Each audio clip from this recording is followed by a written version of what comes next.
ఒక గ్రామంలో అనిత అనే ఒక అందమైన అమ్మాయి ఉండేది. ఆమెకు సుమారు 35 సంవత్సరాలు ఉంటుంది. పెళ్ళైన కొద్ది రోజులకే ఆమె భర్త మరణిస్తాడు. అప్పుడు ఆమె ఆ ఇంట్లో ఒంటరిగా ఉంటుంది. దానివల్ల ఆమె జీవితం చాలా కఠినంగా మారిపోయింది. రాత్రి పూట సరిగ్గా నిద్ర పట్టడం లేదు. అలా ఒంటరిగా ఉండడం వల్ల తన శరీరంలో కామ కోరికలు కలుగుతున్నాయి. నాకు కూడా ఒక తోడుంటే బాగుండేది అని అనుకుంటుంది. ఒకరోజు అనిత నీళ్ళ కోసం బావి దగ్గరకు వెళ్ళింది. నీళ్లు తీసుకొని వస్తూ ఉండగా ఆమెకు ఎదురుగా ఒక సాధువు వచ్చాడు. ఆ సాధువు ఎంతో అందంగా ఉన్నాడు. ఆ సాధువును చూడగానే ఆమె కళ్ళలో ఏదో ఆనందం కలుగుతుంది.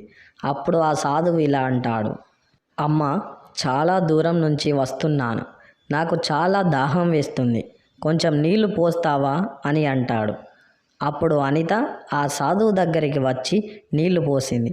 అప్పుడు ఆ సాధువు నీళ్లు తాగిన తర్వాత ఇలా అంటాడు, అమ్మ, నాకు నీళ్లు పోసినందుకు చాలా సంతోషం. నేను చాలా అలసిపోయాను. ఇక్కడ ఏదైనా ఆశ్రమం ఉందా అని అంటాడు. అప్పుడు అనిత ఇలా అంటుంది, ఇక్కడ ఎలాంటి ఆశ్రమాలు ఏమీ లేవు. నేను ఒంటరిగా ఉంటున్నాను. నా భర్త చనిపోయాడు. కావాలి అంటే నువ్వు మా ఇంట్లో ఉండొచ్చు అని అంటుంది. అప్పుడు సాధువు సరే అంటాడు. అప్పుడు అనిత ఆ సాధువుని వెంట పెట్టుకొని ఇంటి దగ్గరకు తీసుకువెళ్తుంది. స్వామి, కాళ్ళు కడుక్కోండి అని నీళ్లు ఇచ్చింది. తర్వాత ఇద్దరు ఇంట్లోకి వెళ్ళిపోయారు.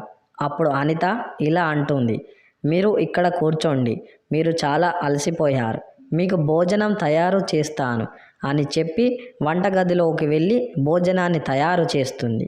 కానీ ఆమెకు మాత్రం ఏవేవో ఆలోచనలు వస్తున్నాయి. అలాగే కొన్ని కామ కోరికలు కలుగుతున్నాయి.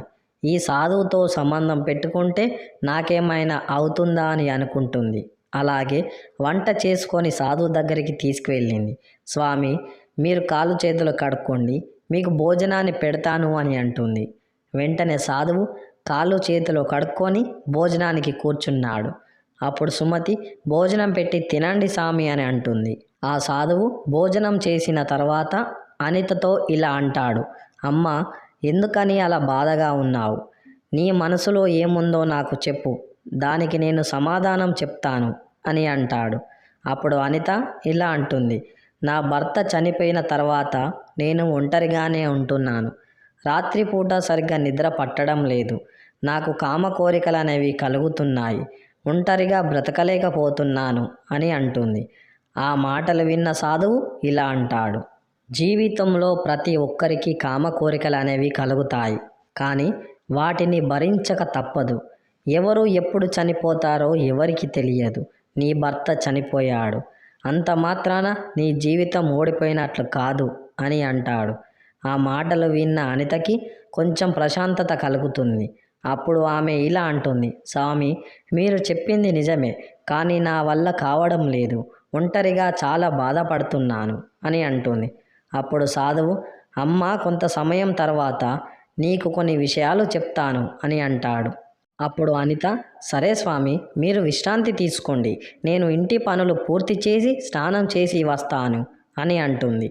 అప్పుడు సాధువు, సరే వెళ్ళండి, నేను కొంచెం సేపు ధ్యానం చేస్తాను అని అంటాడు. అప్పుడు అనిత ఇంట్లో ఉన్న పనులన్నీ పూర్తి చేసి స్నానానికి వెళ్తుంది. స్నానం చేస్తూ ఉండగా ఆమె శరీరానికి చల్లని నీళ్లు తగలగానే ఆమె మనసులో కామ కోరికలు వస్తున్నాయి. వెంటనే స్నానాన్ని పూర్తి చేసుకొని వెళ్ళింది. కొత్త బట్టలు కట్టుకొని అద్దం ముందు నిలబడి అందంగా తయారవుతుంది. వెంటనే సాధువు దగ్గరికి వెళ్ళి ఇలా అంటుంది, స్వామి, ఒంటరిగా ఉండలేకపోతున్నాను. నాకు చాలా ఇబ్బంది కలుగుతుంది. కామ కోరికలు అనేవి ఎక్కువగా వస్తున్నాయి. దీనికి సమాధానం చెప్పండి స్వామి అని అంటుంది. అప్పుడు సాధువు ఇలా అంటాడు, నువ్వు నీ కామ కోరికలను, ఇష్టాలను పూర్తిగా వదిలేయాలి. లేకపోతే నీకు జీవితంలో మనశ్శాంతి ఉండదు. ఎప్పటికీ అలాంటి కోరికలే వస్తాయి. వీటిని నువ్వు ఎప్పుడైతే వదిలేస్తావో అప్పుడే నీ జీవితం కొత్తగా మారుతుంది. ఒక విషయం చెప్తాను, జాగ్రత్తగా విను. తల్లి, నీ మనసులో ఏముందో నాకు తెలుసు. బావి దగ్గర నీళ్లు తాగినప్పుడే నా మీద నీకు కోరికలు వచ్చాయి. అప్పుడే నాకు అర్థమైంది. మీరు నాకు ఇంటికి పిలిచి నాతో సంబంధం పెట్టుకోవాలని అనుకుంటున్నారని. ఒంటరిగా ఉండే స్త్రీలకు కామ కోరికలు అనేవి ఎక్కువగా వస్తాయి. వాటిని అధీనంలో పెట్టుకొని నీ జీవితం గురించి ఆలోచించు. అప్పుడే నువ్వు ఈ దుఃఖం నుండి బయటపడతావు. నీలోని ఈ కామ కోరికలను చంపే. అప్పుడే నీకు మనశ్శాంతి కలుగుతుంది. బయట ప్రపంచాన్ని చూడు. ఎప్పుడు కూడా ఒంటరిగా ఉన్నానని అనుకోకు. నీ జీవితం కొత్తగా ప్రయత్నించు. అప్పుడు సంతోషంగా ఉండడానికి ప్రయత్నం చేయి. గడిచిన జ్ఞాపకాలను తలుచుకుంటూ బాధపడకు. అప్పుడప్పుడు ధ్యానం చేస్తూ ఉండు. అలాగే ఇంట్లో పూజలు చేస్తూ ఉండు.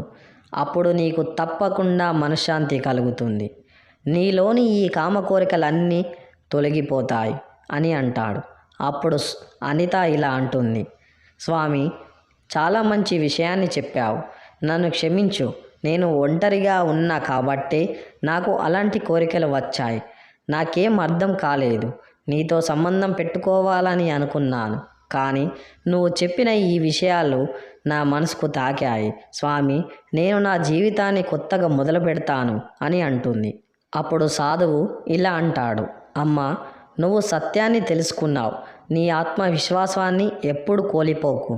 జీవితాంతం సంతోషంగా ఉండు అని ఆమెను ఆశీర్వదించి అక్కడి నుండి వెళ్ళిపోతాడు. ఇక అనిత ప్రతిరోజు ఉదయాన్నే లేచి 10 నిమిషాల ధ్యానం చేయడం మొదలుపెట్టింది.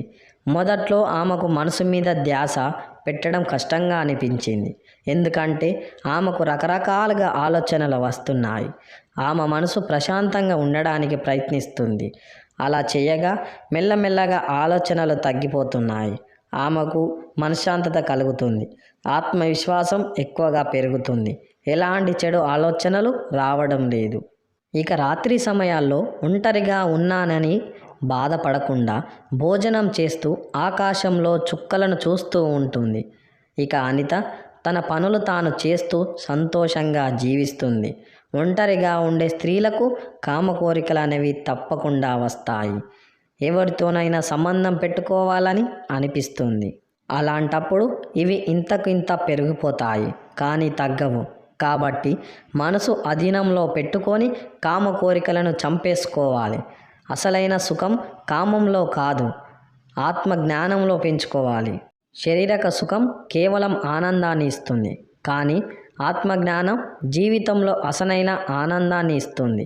చాలామంది ఇవి తెలియకే అక్రమ సంబంధాలు ఎక్కువగా పెట్టుకుంటారు. దానివల్ల వారి జీవితమే నాశనం అవుతుంది. అలాగే మనశ్శాంతి ఉండదు. జీవితంలో ఎన్నో కష్టాలు, ఇబ్బందులు పడతారు. కాబట్టి కామం జీవితంలో ఒక క్రియ మాత్రమే, కానీ జీవితం మొత్తం కాదు. ఈ వీడియో కనుక మీకు నచ్చినట్లయితే ప్లీజ్ లైక్ చేసి మీ ఫ్రెండ్స్కి షేర్ చేయండి. అలాగే మా కొత్త వీడియోస్ మీకు వెంటనే చేరాలి అంటే మా ఛానల్ని సబ్స్క్రైబ్ చేసుకొని పక్కనే ఉన్న బెల్ని ప్రెస్ చేయండి. ధన్యవాదములు.